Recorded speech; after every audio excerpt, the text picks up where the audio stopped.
আজ থেকে বহু বছর আগের একটা ঘটনা। এক ছোট্ট বালক এক জায়গায় বসে আছে। সেই বালকের সামনে ওই সময়ের সবচেয়ে শ্রেষ্ঠ যে জ্যোতিষী, সেই বালকের চেহারার দিকে তাকার পরে বলতেছে, তোমার হাতটা আমি একটু দেখতে চাই। ছোট্ট বালক যখন সেই সবচেয়ে শ্রেষ্ঠ জ্যোতিষীর সামনে হাতটা বাড়াই দিয়েছে,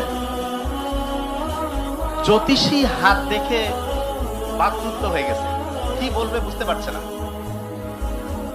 ছোট্ট বালক আর এই জ্যোতিষীর মধ্যকার ঘটনা দেখে ছোট্ট বালকের বাবাকে ওই বালকের একজন আত্মীয় খুব দ্রুত ডেকে নিয়ে আসছে।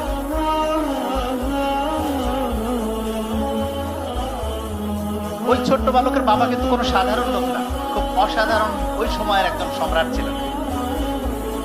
তার সম্রাট নিশ্চিতভাবে খুব জ্ঞানী মানুষও ছিলেন, খুব ভালো মানুষও ছিলেন। তো উনি জ্যোতিষীর চেহারার দিকে তাকায় বুঝতে পারতেছে যে সামথিং ডিফারেন্ট, ভিন্ন কিছু হয়তো বা জ্যোতিষী লক্ষ্য করছে এই ছোট্ট বালকের মধ্যে। তখন উনি জ্যোতিষীকে অভয় দিল যে আপনি যা কিছু দেখছেন সেটা আমাকে জানাতে পারেন। তখন ওই জ্যোতিষী বলতেছে যে মাননীয় সম্রাট, আপনার এই সন্তান, তার চেহারা, তার হস্ত হাতের মধ্যে যে রেখা, এইটা দেখে আমি যে জিনিসটা লক্ষ্য করছি সেটি হচ্ছে এই ছোট্ট বালকের সুনাম আপনার সুনামকে ছাড়াই যাবে।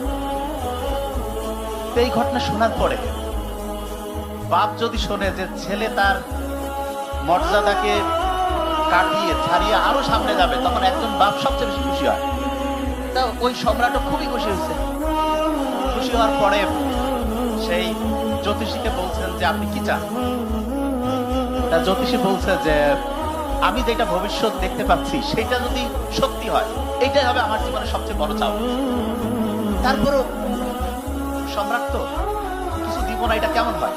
তা বলছে ঠিক আছে, আপনার কোনো যদি সাজেশন থাকে বলেন। তখন ওই জ্যোতিষী সম্রাটকে কয়েকটা সাজেশন দিয়েছে, কয়েকটা বুদ্ধি দিয়েছে। এই বুদ্ধিগুলোর মধ্যে একটা বুদ্ধি ছিল যে এই ছোট্ট বালক কিন্তু সাধারণ কোনো বালক না, একে সবসময় আপনি আপনার আশেপাশে রাখবেন।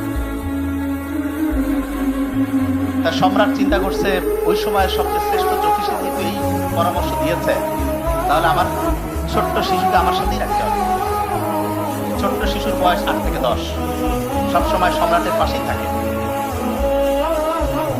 একবার হলো কি, ওই সময়ের সবচেয়ে শ্রেষ্ঠ